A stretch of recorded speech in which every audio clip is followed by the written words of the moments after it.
invitees to take the floor first and speak to us about the situation. Thank you very much for your very detailed introduction. I listened to your description of me as a potential president of the European Union, and knowing the expansionist motivations of my government, I'm afraid that they will come and somebody will adopt it as a recommendation for policy to have Europe under the Israeli dominance. So please don't repeat it outside of this room, okay? Yeah, I said, please. Unless you become European. Louisa, that's the fourth session, not this one, okay? I'm very grateful, and I would like to share my thanks and gratitudes to the Fondazione Basso, to Louisa, which is unlimited energizer, never stop, never gives up, never stop chasing us to do something good. I mean, I'm really grateful on behalf of many, Louisa, to everything you did in the past, and much more than that for everything you are going to do in the future. And I would like to use this opportunity to express a very personal, emotional thanks to three people here among us, which is Hagai to my left, Nurit next to Louisa, and Jafar down there, who are my civil heroes. These are the people who make the Israeli sometimes difficult to bury. I will never say unbearable because we bear it, but sometimes difficult to bury life possible by their courage, activism, creativity, and devotion. So thank you very, very much for everything you represent in my personal life, but in the life of us as a collective. I love the process which was suggested by you, which is 3 stages process. Usually, those of us who are veterans of the peace industry, we know what's the dynamic of a session like this. You have a mixed group, very balanced between men and women, Israelis and Palestinians, inside and outside, local and diaspora. Everything is balanced. All the political correct checks are checked. And then we start the process. All the Palestinians, severely and rightly so, criticize the state of Israel. And then the Israelis take over and criticize the state of Israel. So by the end of the process, did I already say something wrong? No. Not yet? Okay. So by the end of the process, we find ourselves in a quite balanced situation that all sides criticized one side. The way you offer it now, which is a deep soul-searching look into the Israeli reality by Israelis, and a deep soul-searching insight into the Palestinian side, regardless of what happens outside of it, and then merge the two together into the third part, looks to me as original, creative, and has a lot of potential. So I'm very, very happy about it, and I would like, with your permission in my introduction, to share with you some of the thoughts I have inside about the situations, not so much about the details that you can read at the headlines or can watch at the TV or even have at the social media exchanges between us and us, but some thought of somebody who had the privilege to be inside and now has the privilege to be next to the inside, but with a different point of view. As for now, there is no peace and there is no peace process. And by the way, we will not discuss it now, but peace and peace process are not the same thing. Peace is an existential reality. Peace process is entertainment. I mean, you never want to achieve it. You just want to process it and process it and process it and come and go and publish and leak and accept and reject and be in the game, but never to achieve it. So we neither have a goal of peace, neither do we have a process towards whatever it is. We are living in a kind of a very neutral point in which despair is not a real program. We don't like it, but we don't have anything to do out of it. And optimism is not yet applicable, or not anymore applicable. So we're in a twilight between despair and hope, between no process and no peace. And where are we exactly? Not really known. Does it work? Does it not work? Does it have any kind of a potential? Nobody really knows. So at this not really knowing, where are we, I have a feeling that it's a moment has a potential to be a moment to sober up, to wake up, to look at previous paradigms and dogmas maybe with a different eye, maybe to develop an alternative approach because the previous one didn't work. So let's begin with my own very close and intimate political camp, the left in Israel, or if you want me to be more accurate, whatever is left of the left, which is nothing. For many years, and I feel very guilty about it, for many years, I was the fig leaf. Me and my friends, we were the fig leaf covering the testicles of the Israeli occupation industry. At what sense? I traveled extensively around the world. I enjoyed every visit to Italy. I enjoyed every trip to the EU. I loved it. I went and said, don't worry, there is hope. We are activists. We're about this, about that. And everything was about next week. Next week, Trump is coming. Next week, Clinton is coming. Next week, Arafat is going to talk. Next week, Biden is going to meet Abu Mazen. Everything was about next week. It was 50 years of next week policy. And every weekend like this, we said, okay, this weekend it didn't work, next weekend. And we worked on very short-term hopes. And at the time in which we kept the possibility of this temporary transition period of occupation just lasting till last week, and the other side, the settlers and their supporters created solid facts on the ground. We were about temporary philosophies and they were about real estate. And by the end of it, we are stuck with, they have the real estate, and I'm not ready to travel around the world anymore and say it's temporarily. So this is part of the guilt of the left in Israel that was, from my point of view, the occupation laundry machine. I go onwards. It's not my role and it's not this session now, but there is a feeling, and I'm the one who spends a day every 2 weeks in Ramallah, that as much as the contemporary Palestinian leader is the best of Palestinian peace camp over there, he does not, as for now, has the power to lead the entire Palestinian people into something wider than the status quo. It is good at preserving the status quo. I do not see a breakthrough towards a more exciting Oslo-like euphoria. Not now. The Arab states around us, as hypocritic as they were all during the last 70 years, and sometimes cynically using the Palestinian suffering for their own internal politics, even they are not there anymore. The Palestinian issue looks as if does not seriously engages or interest the traditional classical Arab players, be it Egypt, Jordan, Saudi Arabia, and some others. It is not there anymore. The Arab states are not there. They have other issues. Europe is well into its own problems, and the United States of America is crazy.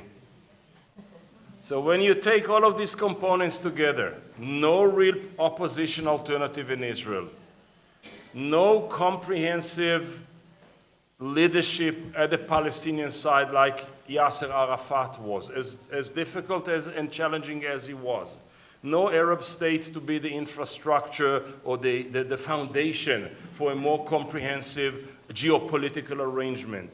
Europe where it is and America what it became, it's an interesting point. I won't say more than interesting point, but let's not assume that we can exercise and implement philosophies of the 70s, of some of us, who became the politics of the 90s by some of us, the two-state solution, maybe hinted to by Oslo, that we can implement it as if nothing happened by the end of the second decade of the 21st century. That's a mistake. We need something new, something which addresses the current state of affairs. So, what are the parameters of the paradigmatic change? Not what is the paradigmatic change itself, but what's around it. The first is, I feel that maybe the fact that the Palestinian issue is a little bit off the central stage is a problem, but it's an opportunity as well.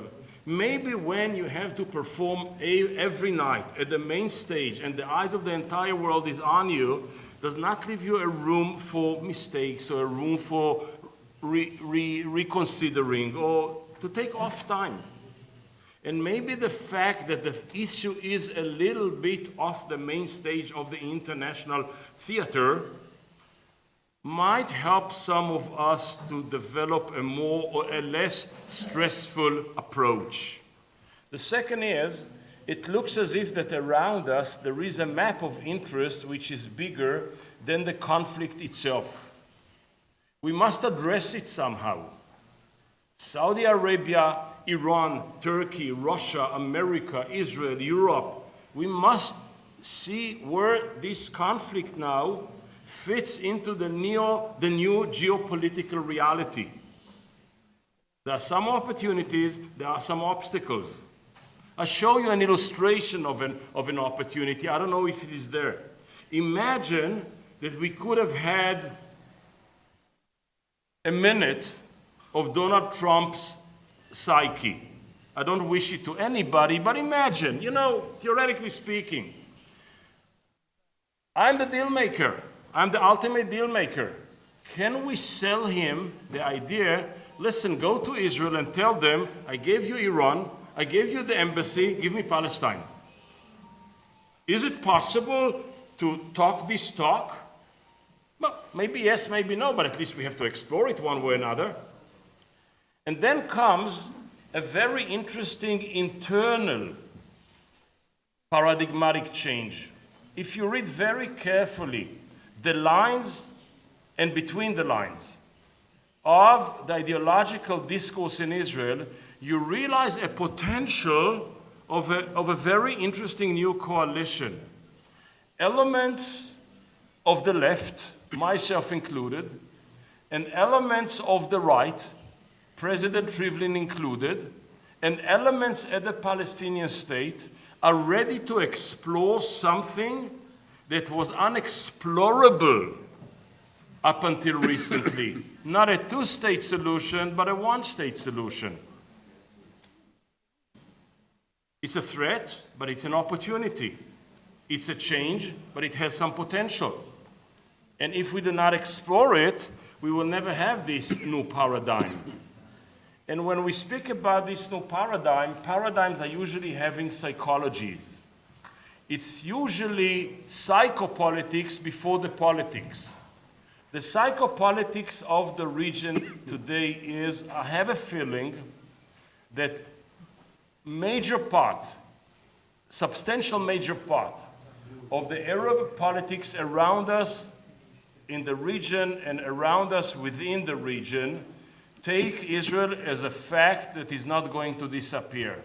Unlike what was the feeling in the 50s and the 60s and the 70s and the 80s and even at early 90s. It's a fact which is not going to disappear.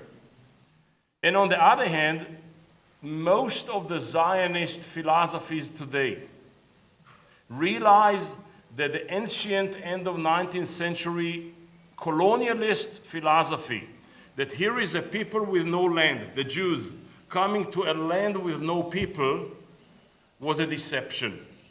Yes, there is another people there, and we have to address it in means which are not war only. And in a very interesting way, we don't pay attention to it, the right in Israel is having today at least 7 different programs or plans for the future of the relations. The left still has Oslo. But something is moving there. And then it brings me to the question of what happens within Israel. Israel of 48 and Israel of the occupied territories is a very interesting splitted personality in the following way. From 48 up until today, we invest a lot of energy. I'm not proud of it. I just look at it to make sure that every previous reminder of the previous history of the place, the Palestinian history, will be eradicated, erased, ignored, forgotten. We have an industry of making forget. Names of villages, presence of ancient presence, archaeology, roads, routes, names of streets, individuals. Forget about them. And at the same time, we're not ready to relinquish the occupied territories of 67 and on, which is a permanent reminder there is a Palestinian issue. So on one hemisphere of our mind, we want to forget it all and invest a lot into forgetting. And with the other hemisphere, we invest a lot in order to remember. So the Palestinian thing in the eyes and in the psyche of the Israeli is both about absolute remembering and a total forgetting. If this leads to some kind of psychological crisis, don't blame me, okay? But this is where we are, psychologically speaking, unstable. The second thing is, it leads to a political reality. In a very, I will not say cynical, but in a very interesting way, 67 was the salvation of the left in Israel. In what sense? Israel and Palestine are having serious problems of 48. This is when most of the problem was created. Now, I'm not a one who will come to any strategic thinking or any political one and say, let's correct yesterday's wrongs by creating new wrongs. But I say, let's realize, let's identify, let's recognize, let's accept it. So the real conversation between Israel and Palestine is 48. All of a sudden, Deus ex machina, 67 in 6 days came into our life, and we, the left, could say, let's have a deal. We give you 67, you forget about 48. And for years, the policy of the left was solve the occupied territories of 67 and not really addressing the 48 problems. Now, the more we fail about the two-state solution along the lines of 67, the more we are pushed to address the original primary sin, which is 48. So politically speaking, the less we are into the two-state solution, the closer we are to the origins and the roots of the problem, and therefore, dialectically speaking, maybe we are closer to a more comprehensive and deep solution, as difficult as it is. Now, I have to apologize to my Palestinian friends that some of the things that I'm going to mention now are coming from the point of view of the privileged. I'm privileged. I was born into a generation of my history, of my people's history, which is the best generation in our history.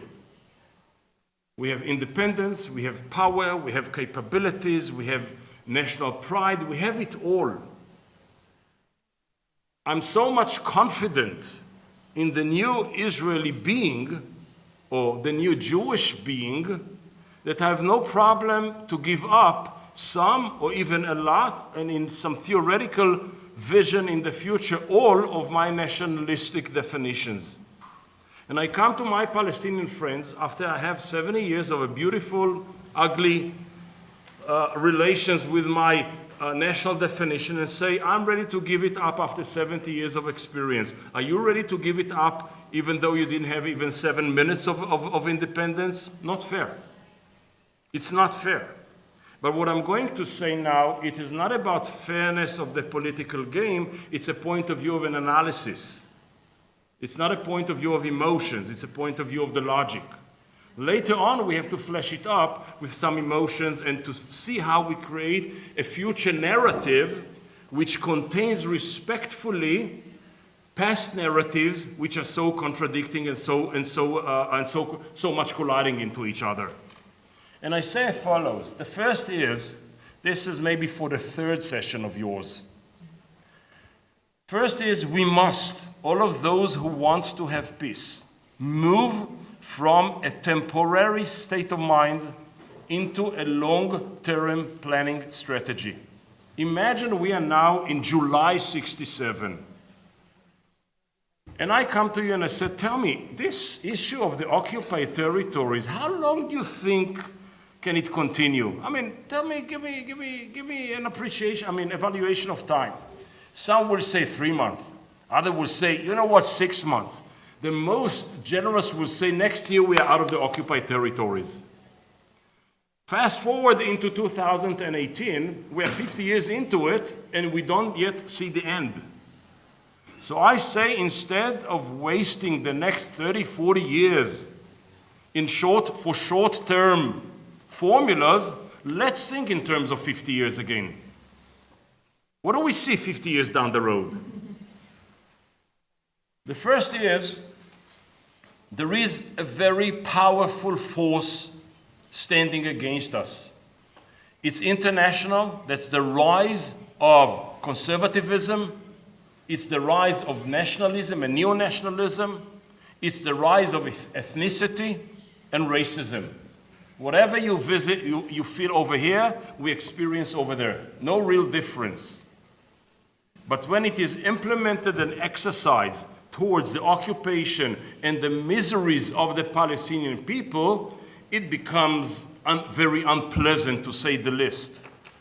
But this power is also a weakness. Like so many times in the concept of powers, what looks omnipotent is sometimes a potential for impotence. And I'll show you how. I'll give you just one example, Jerusalem. You say Jerusalem, you said it all. Now, every political Israeli, from prime minister and left, is taking daily 2 vows. The first vow is two-state solution. Even Prime Minister Netanyahu said it. I heard it with my own very ears without my hearing aid. At least rhetorically he said it. So it's two-state solution. And on the other hand, every Israeli is taking a vow about the undivided, united Jerusalem forever, never to be compromised. All of these lines. So it is united Jerusalem and a two-state solution. Now this is an illusion, because if it is a two-state solution, it means the other state is Palestine, and it means the capital of the other state is Jerusalem. So if the capital of the other state of Jerusalem is about to be divided. So if it is united Jerusalem, never to be divided, it's a one-state solution. If it is a two-state solution, Jerusalem is about to be divided. But not for long you can contain this oxymoron. So yes, it looks as a very powerful 2 vows. Yes, we want peace, and yes, we want the two-state solution, the one Jerusalem. And I said, let's go between them in the cracks and divide it. I dream about a moment in which a jointed Jewish and Palestinian list will run under a Palestinian candidate to the mayorship of Jerusalem. Let's see you, right-wingers. Let's see you. You want one Jerusalem? I want to see 40% of its population in the municipal council. Let's see what does that mean to you. I want to see what does this do to the political equations in Palestine, in Israel, and in East Jerusalem, which is a third entity, so to say. So the point of weakness, the point of strength is also the point of weakness. And the second is, I think we must move into a conscientious, different approach. Maybe the two-state solution was the best formula for the 90s, for the 80s, for the 70s. I do not know. But as for now, the competition is not between a product called two-state solution that never expires and some bad other nightmares. The days of the two-state solution formula are numbered if it did not expire already. And what we have today is a one-state formula with 2 different regimes. One state between the Jordan and the Mediterranean, which is the state of Israel, which exercises and implements 2 different regimes. One full of privileges to the Jews, and one full of discrimination to the Palestinians. So the way to counter it is not to say I want a division and partition and the continuity of discrimination via a different political structure. No. The way is one state bad solution to a one state good solution, which means two people living alongside each other and sharing the space and the political apparatus. It requires only one basic change. All the rest will follow through. That between the Jordan and the Mediterranean, the paradigm again will not be paradigm of separation and therefore ignoring and therefore discriminating, but will be a paradigm of sharing and respecting, which means between the Jordan and the Mediterranean, every individual and therefore every collective of individuals will have the right for the same rights. The minute the foundation of the conversation is, regardless what you are, a man or a woman, observant or non-observant, a Jew or a Christian or a Muslim, Palestinian or an Israeli, as a human being, you have the right for the same rights. The whole conversation is a different conversation. One side, mine, the privileged one, has to relinquish some, if not a lot, of its absolute privileges. And the other side, the Palestinian one, has to get ready to participate and to share the space with the other neighbor. Rights and sharing with no partition should be the basic elements or the basic foundations for the new working assumption. When I try to wrap it all together, I will say we're not living in a good time, but I'm not necessarily so desperate. We used to ask my mom, "Mom, what are you? Are you an optimist or a pessimist?" And she said, "Me? Of course I'm an optimist. Today is much better than tomorrow." Now, I'm not this kind of an optimist. I really believe that in every given moment, the responsibility of the activist is to create options into the reality. So I wanted other options in the past. I cannot use them today. The situation changed, so I'm not about to sit and to mourn the past. I'm about to think about the new future and try to produce new options.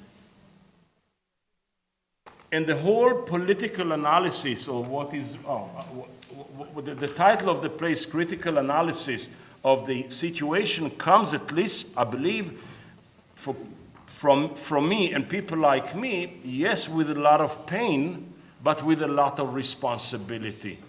We are the people who do not run away, who do not give up, who are ready to fight despite the fact that sometimes it's not very pleasant, because we believe that eventually, when the reality will turn and the pendulum will come back our direction, that will be the expression of the collective good for all of us, rather than a sectorial, patronizing good for one only.